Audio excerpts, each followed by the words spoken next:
All right, let's talk about Ethereum because something big is happening. The network is fundamentally changing how it changes. Today, we're diving into its next major upgrade, Hagota, and the brand new philosophy of speed that's really pushing it forward. So what is this Hagota upgrade really? And more importantly, why is everyone saying it's going to completely change the game for Ethereum's future? Well, that's exactly what we're here to break down. Okay, first things first, let's put a name to it, Hagota. This is the next major stop on Ethereum's official roadmap, and right now, we're looking at a late 2026 release. But trust me, this is way more than just another update. It's really the beginning of a whole new era. But to really understand why Hagota is so important, we have to go back to the problem it's trying to solve. And honestly, it all comes down to one thing: a need for speed. And I'm not just talking about transactions, I mean the speed of development itself.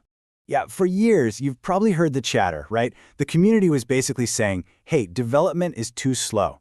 The network was just exploding in popularity, but the core protocol, the actual engine of Ethereum, was having a really tough time keeping up. And this slide right here, it just lays it all out perfectly.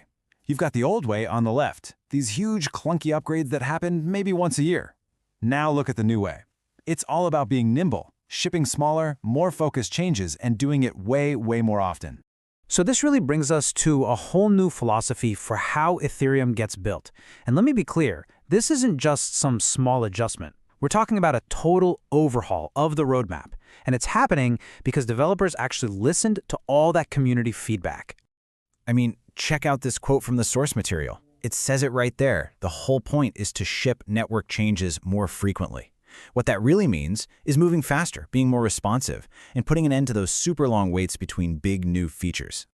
Okay, so what does this new need for speed philosophy look like in the real world? Well, Hagota is our first great example.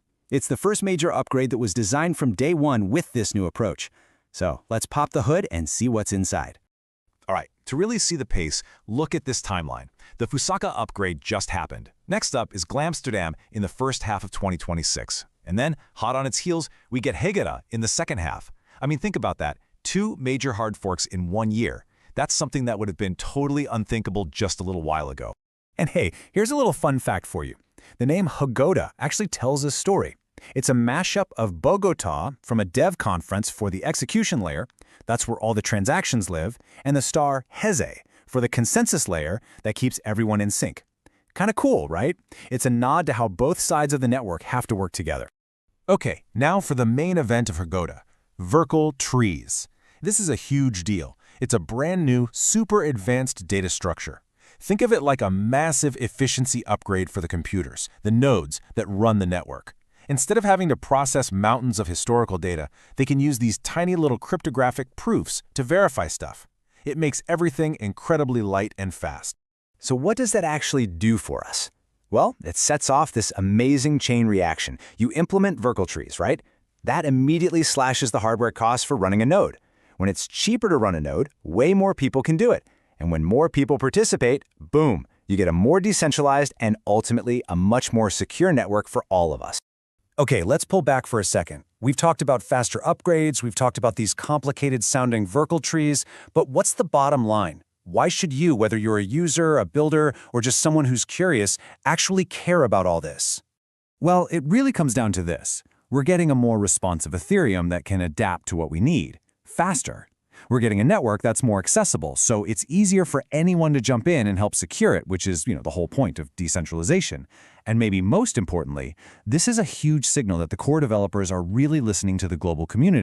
And that brings us to the big question, the one that's on everyone's mind.